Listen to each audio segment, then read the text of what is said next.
Kashi news channel, सच है तो बोलेगा। ज्योतिर्मठ के शंकराचार्य स्वामी अविमुक्तेश्वरानंद सरस्वती गुरुवार को गौरक्षा यात्रा के तहत बलिया पहुंचे। इस दौरान उन्होंने महर्षि भृगु मंदिर में विधि विधान से पूजन अर्चन किया और विभिन्न समसामयिक मुद्दों पर अपनी प्रतिक्रिया दी। पश्चिम बंगाल में चुनाव परिणाम के बाद हो रही हिंसा पर उन्होंने कहा कि इसके पीछे दो ही कारण हो सकते हैं, या तो वहां की पुलिस कमजोर है या फिर जानबूझकर घटनाओं को होने दिया जा रहा है। वहीं मुख्यमंत्री ममता बनर्जी के इस्तीफा न देने के सवाल पर उन्होंने कहा कि यह कोई संवैधानिक संकट नहीं है।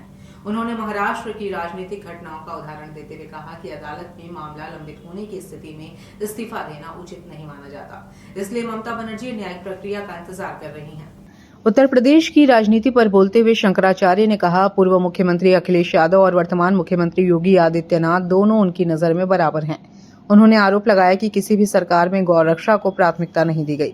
उन्होंने कहा कि वर्ष 2027 के विधानसभा चुनाव में वही मुख्यमंत्री बनना चाहिए जो शपथ लेकर गौ माता की रक्षा को अपनी पहली प्राथमिकता घोषित करे। रोहिंग्या और अवैध बांग्लादेशियों के मुद्दे पर उन्होंने कहा कि असली सवाल उन लोगों से पूछा जाना चाहिए जिन्होंने उन्हें देश में आने दिया। वहीं असम के मुख्यमंत्री हिमंत बिस्वा शर्मा के बयान का जिक्र करते हुए उन्होंने कहा कि देश में गौ हत्या और गौ संरक्षण को लेकर स्पष्ट नीति की आवश्यकता है। शंकराचार्य ने कहा कि उनकी लंबे समय से मांग है कि गाय को पशु नहीं बल्कि राष्ट्रमाता का दर्जा दिया जाए। उन्होंने आरोप लगाया कि उत्तर प्रदेश में सबसे अधिक गौवंश को नुकसान हो रहा है, इसलिए उन्होंने अपने आंदोलन की शुरुआत यूपी से की है। प्रयागराज की एक घटना का उल्लेख करते हुए उन्होंने कहा कि मुख्यमंत्री योगी आदित्यनाथ ने अब तक उस मामले में खेद व्यक्त नहीं किया है। उन्होंने कहा कि एक सन्यासी होने के नाते वह क्षमाशील हैं, लेकिन जिन साधु संतों और महिलाओं के साथ दुर्व्यवहार हुआ उसके लिए जिम्मेदार लोगों को जवाब देना चाहिए।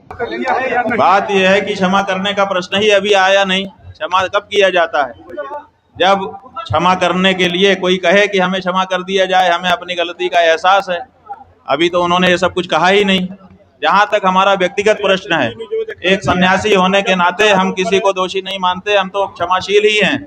लेकिन हमारे आंखों के सामने जिन भटकों को, जिन वृद्धों को, जिन सन्यासियों को, जिन महात्माओं को, जिन महिलाओं को मारा पीटा गया, सनातन धर्म के प्रतीकों को जिस तरह से रौंदा गया, उसके लिए कैसे क्षमा की जा सकती है, और वो भी बिना मांगे?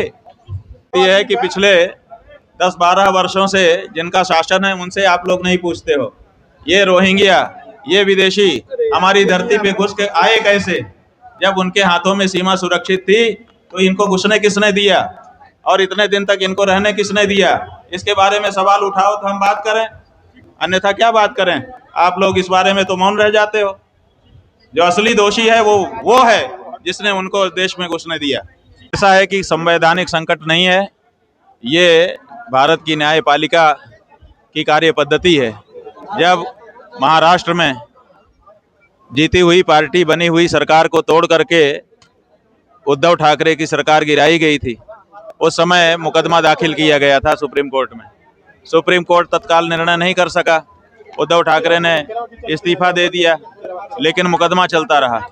जब मुकदमा चलता रहा तो बाद में कई दिनों के बाद, कई महीनों के बाद फैसला आया, और फैसले में जज ने कहा कि इनके साथ अन्याय हुआ था, सही ढंग से तकनीकी गलत तरीके से सरकार गिराई गई थी। अगर उद्धव ठाकरे ने इस्तीफा ना दिया होता तो हम फिर से उनको रिस्टोर कर देते। ये जो बात सुप्रीम कोर्ट ने कह दी, उसी के आधार पर ममता बनर्जी इस्तीफा नहीं दे रही हैं, क्योंकि उनको कोर्ट में जाना है। तो वो कह रही हैं अगर हम इस्तीफा ही दे देंगे तो कोर्ट से बाद में फैसला आके भी क्या होगा, इसलिए मैं इस्तीफा नहीं दूंगी और इस मुकदमे को लड़ूंगी। जो फैसला आएगा वो होगा, ये उनका मंतव्य है।